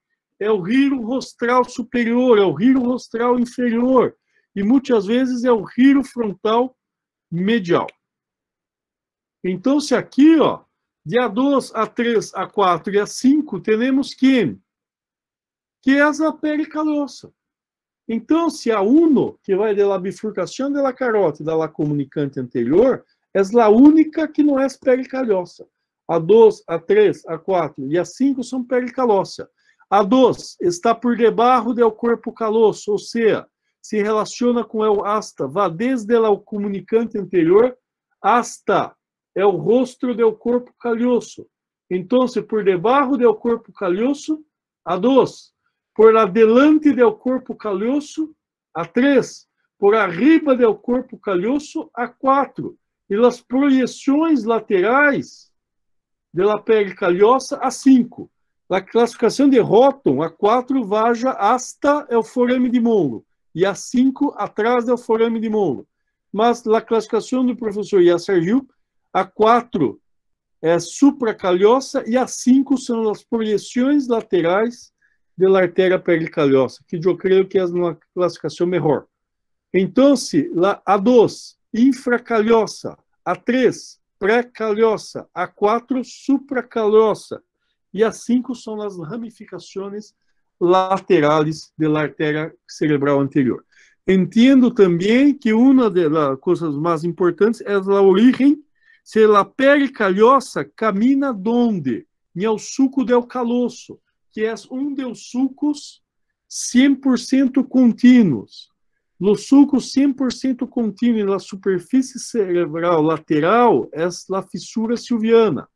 Nós temos na superfície lateral. E na superfície medial temos 2. É o suco do corpo calhoso e é o suco pareto occipital. E na superfície basal temos o suco colateral. Já vou terminar aqui, ó. Então, aqui, a origem da calossa marginal, e na maior parte das vezes se dá em o segmento A3 da artéria cerebral anterior. Mirando aqui a artéria fronto-orbital medial e aqui a artéria frontopolar, aqui a fronto-orbital medial indo por abaixo, e é o sulco rostral, e aqui o sulco rostral inferior, e aqui a frontopolar caminhando em o sulco rostral superior. Aqui mostrando é o segmento A3 pré-calhoso, rodilha do corpo calhoso, anterior à rodilha do corpo calhoso. A2 abaixo se relaciona com o rosto do corpo calhoso. A 3 se relaciona com a rodilha do corpo calhoso. A 4 é supracalhosa e a 5 as projeções laterais. Então, isto aqui, ó, a 4 é isto, por arriba do corpo calhoso. A 3, pré-calhosa. A 2, infracalhosa. E a 5 são estas ramificações laterais da artéria pericalhosa que camina em o suco do calhoso. E a artéria calosa marginal camina por el suco do símbolo. Aqui eu vou passar rápido, que são as cisternas, as relações. No há tempo aqui, a artéria de Hübner, mostrando para você, Hübner saindo da porção lateral, do aparelho lateral, do segmento A12 da artéria carótida interna, e aqui a 1, as lentículas estriadas mediales proximales saindo do aparelho posterior de A1. Aqui mostrando todo o segmento, aqui a relação com aneurismas, tudo, não é o caso agora, por o tempo. E só para terminar, que eu vou mostrar, a cerebral média corre na fissura silviana. O segmento M1 vai da bifurcação da carótida hasta o límen da ínsula. Mesma coisa, é o segmento M1, se M1 lentículo estriadas, as lentículas estriadas saem, está aqui, ó, pelo aparelho posterior da cerebral média. O segmento M1 tem ramos lentículo estriados e ramos corticales, que são as ramas precoces da artéria cerebral média. Recuerdo também que lá 86% das bifurcações da artéria cerebral média ocorrem e é o segmento M1 da artéria cerebral média. Aqui no caso em tronco superior, rama superior e rama inferior da artéria cerebral média. Então, M1 vai desde a bifurcação hasta o límen da ínsula. M1 vai de medial para lateral. Ao límen da ínsula, a artéria cerebral média se volta posterior-superiormente, se dirige de anterior para posterior e camina em o sulco limitante inferior da ínsula, é isto, de medial para lateral, M1, de anterior para posterior, M2. E aí, depois, de novo, de medial para lateral, M3. que trafega sobre los opérculos. E qual é a característica de M1? São as artérias lenticulo-estriadas. Mira, que sale de la pared posterior de la pared posterior do segmento M1 de la cerebral média. Então, M1 há ramas tanto lenticulo-estriadas quanto ramas corticales. Aqui, eu vou passar mais rápido. Então, se temos aqui, ó, aqui é a bifurcação. M1 vai de medial para lateral ao niveler de la limen de la ínsula, a artéria cerebral média se volta posterior-superiormente e caminha de anterior para posterior. Então, aqui, M1 vai de medial para lateral. Se chama segmento horizontal esfenoidal da artéria cerebral média. M1, o esfenoidal, o horizontal da artéria cerebral média. E é paralelo à ala menor do hueso esfenoide. M2 trafega por el sulco limitante inferior da ínsula e vai desde ao ponto silviano anterior, que é o limen de la ínsula, ao ponto silviano posterior, que esse é o rio temporal transverso longo anterior, ou área 41 do mapa de Brodmann, ou rio de Heschel, que apunta para o átrio do ventrículo lateral. Então, M2 vai desde ponto silviano anterior hasta o ponto silviano posterior e trafega por los sulcos limitantes de la ínsula, os troncos maiores, pelo sulco limitante inferior de la ínsula. Então, se vai do ponto silviano anterior ao ponto silviano posterior, vai hasta o sulco limitante de la ínsula, do sulco limitante de la ínsula, em direção, passando por arriba de los opérculos temporales, abaixo de los opérculos parietales e frontais, temos o segmento M3 da cerebral média. Então, o segmento M2 vai desde o ponto silviano anterior ao ponto silviano posterior, vai desde o ponto silviano anterior aos sulcos limitantes de la ínsula, inferior, anterior e superior. Agora, passa do que? Do sulco limitante de la ínsula, trafega por sobre los opérculos temporales ou por debaixo de los opérculos frontales e parietales. Aí nós outros chamamos de segmento M3 ou opercular e se dirigem de medial para lateral novamente. Então, segmento M1, o esfenoidal, o horizontal da artéria cerebral média, vai de medial, vai desde a bifurcação da carótida ao limen da ínsula, vaja desde medial para lateral. Segmento M2, o insular, vai desde o limen do ponto silviano, desde o limen da ínsula, que é o ponto silviano anterior, ao ponto silviano posterior. Vai desde o limen da ínsula, do ponto silviano anterior, ao sulco limitante inferior, superior e anterior. E chamamos M2 o segmento insular. M3 vai desde o sulco limitante da ínsula a quem? A borda lateral da fissura silviana.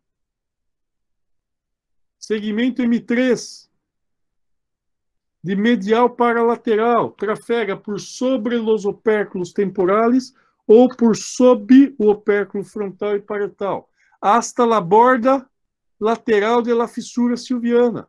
E de la borda de la fissura silviana, espalhando por el córtex frontal, parietal e temporal, é o segmento M4 da artéria cerebral média.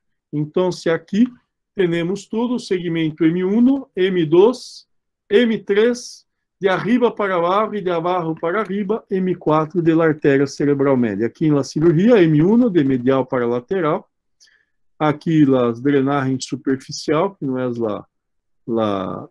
a classe D8. Aqui mostrando a abertura das cisternas para a artéria cerebral média, mas por o tempo, creio que não há mais tempo para tudo. Então, eu agradeço se tem alguma pergunta por o tempo, desculpe por passar muito do tempo. Se tem alguma pergunta, eu estou à disposição e, mais uma vez, eu agradeço ao William por a invitação. É sempre um grande prazer para mim participar de las charlas e sempre que queiram, eu estou à disposição. Profesor, como siempre, gratamente sorprendidos por la manera tan clara en que logra pasarnos el conocimiento e invitarnos a ir por ese camino de conocer las vías anatómicas. Si alguien quiere hacer un comentario, está abierta el chat o el micrófono. Pode perguntar, sintam à vontade.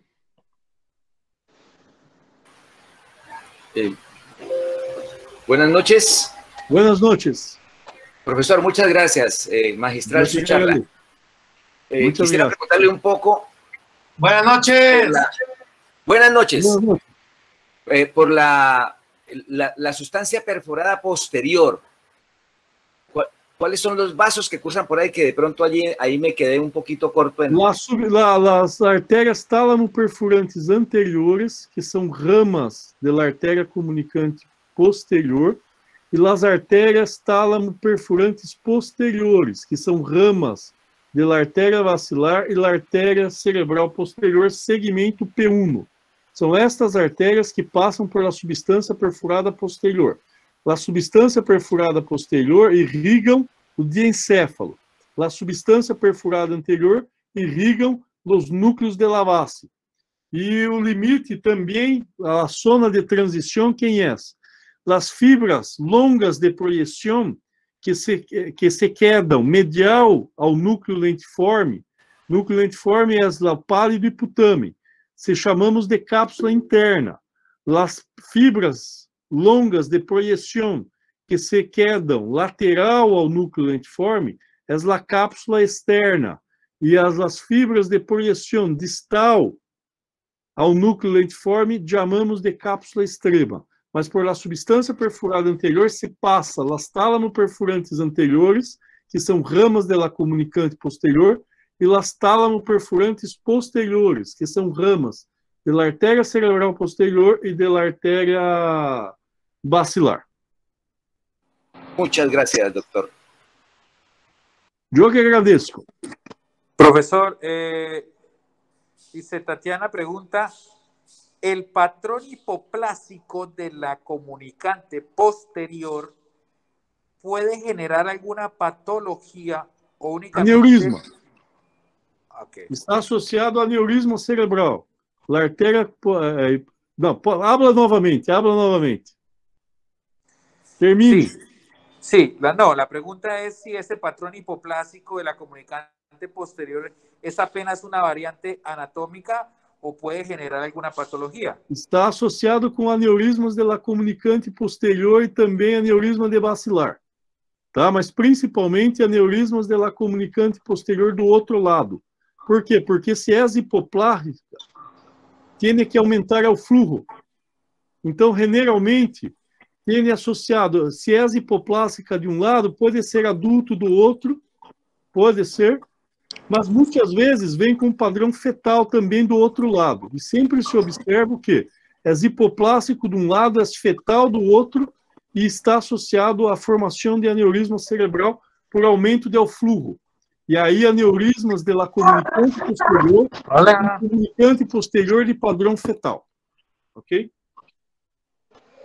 Muy bien.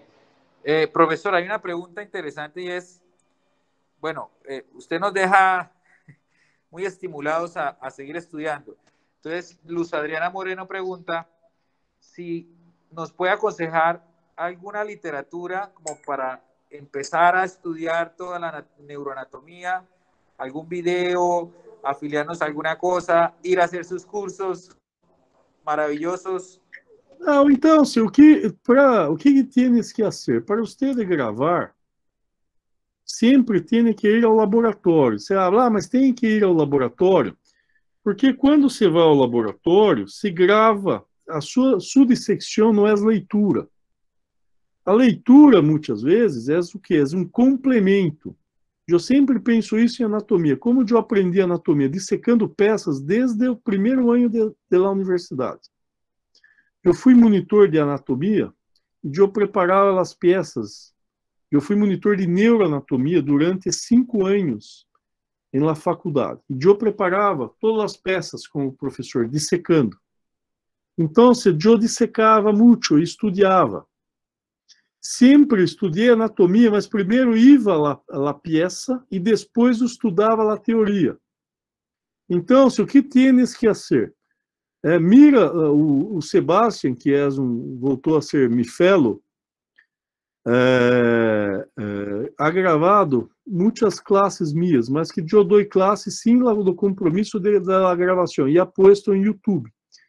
Assiste essas classes, que o importante não é somente a anatomia, é a aplicação da anatomia à cirurgia. Para nós outros, simplesmente anatomia não há finalidade. Então, temos que ter técnicas para aplicar a anatomia à radiologia, à cirurgia. Então, se tem uma literatura boa, mas é muito cansativa, é do Houghton. Às vezes, muito cansativa. Mas que tem, para aprender mesmo, tem que ir ao laboratório, seja de anatomia em sua universidade, seja em outro. Se queres vir a São Paulo, pode vir, não há problema nenhum. Mas o importante é permanecer no laboratório. Profesor, no siempre tenemos la oportunidad de tener un laboratorio tan bonito como el que ustedes tenían con el doctor Evandro o como el que tiene usted ahora en la Unifespi. Algunas ciudades estamos cortos, incluso bioterios para investigación, etcétera. No sé usted qué opina digamos, de una manera más sencilla, si no hay cadáver, de las apps. Sé que usted está trabajando en algunas apps, o qué opina de algunos modelos que están haciendo ya no como cadáver, sino modelos elaborados que simulan un cerebro o simulan las vasculaturas y que uno puede comprar y tener en la casa, casi como un juguete, like a toy. Eu penso, William, da seguinte forma. É muito mais sencillo, muito mais fácil, você conseguir um cérebro e estudar em seu hospital e criar um espaço. Não há necessidade nem de um microscópio para estudar a anatomia. Sim, para um microscópio, se tem um microscópio, muito melhor. Mas sempre tem que pôr a mão na estrutura. Se hace uma dissecção, por exemplo, em laboratório, sei que mas eu não tenho laboratório, eu também não tinha nada. E eu corria um cérebro em anatomia e sempre estudei sem microscópio no começo. Depois, quando tinha, sim, um microscópio. Porque é importante, muitas vezes, você estudar com microscópio, para se ter a distância das estruturas. Mirar a anatomia a olho nu é uma coisa. Quando mira com microscópio, tem que ter a consistência das coisas. Muitas vezes, modelos preparados, eu penso que é muito melhor que aplicativos. O aplicativo, você não vai operar com aplicativos. Você recorda que o produto final é a persona. Ok, eu sou um radiologista, eu não opero enfermos, é diferente. Mas quem vai fazer cirurgia tem que pôr a mão em cadáver. Para ser um bom cirurgião, necessita pôr a mão em cadáver. Então, se corre um bilhete, vem a São Paulo, vá a outro lugar, mas eu recomendo que vá ao laboratório. Ok? Eu vejo muito diferente, por exemplo, as pessoas que vêm aqui, no nível que sai quando se vão embora, que há treinado no laboratório, há se quedado no laboratório, eu penso que o nível sai muito melhor. O Sebastian foi uma pessoa que ha feito muito em laboratório. Há que vai embora agora, o Marco Del México também está sendo muito treinamento em bypass, está fazendo muita sutura. Então, o nível se sai muito melhor. Muito melhor. Se tem um treinamento de 3, 6 meses, 1 ano, quanto mais tempo, se sai muito melhor, tem um outro conceito. tienen los trucos de operar un cerebro, un truco de pôr a mano em el cerebro. Então, isso é muito importante. Porque não é laboratório, não é solamente anatomia, é a técnica microcirúrgica também. Entrena técnica e anatomia. Me parece fantástico eso de que Roma no se hizo en un día y que usted tampoco tenía el laboratorio, profesor, y que nos cuenta que, bueno, que buscaba un cerebro, iba y se sentaba a estudiarlo sin microscopio. Eso me parece fantástico. Então, eu penso assim, tem que poner a mano, porque o produto final é a cirurgia, o produto final é o enfermo, ok? Então, como vai ser cirurgia, tem que treinar sua mano, tem que treinar a posição da mano, como se põe a mano, a distância do microscópio com o cérebro. Então, tudo isso é questão de treinamento. Então, eu penso que é muito importante se quedarem ao laboratório. Oi, se tem a oportunidade, oi, e todas as pessoas, hoje é muito fácil. A disponibilidade de avião, de relacionamento entre países é muito fácil. Hoje é muito mais sencillo você fazer isso do que há tempos atrás. Então, eu creio que se quedar um tempo no laboratório ainda é a melhor opção, apesar de termos aplicativos, termos modelos, mas lá, se quer ser um grande cirurgião, eu creio que o cadáver ainda é a melhor opção. Bueno, profesor, pues muchas gracias. Nuevamente felicitaciones porque usted cada día se consolida más como una autoridad en la neurocirugía a nivel mundial y es grato nosotros poder ser sus amigos. Profesor, muchas gracias por su humildad y por su tiempo. Espero podernos encontrar muy pronto en este mismo espacio, profesor, y en todas las charlas que usted también nos invita por internet estaremos siempre apoyándolo. Un gran abrazo.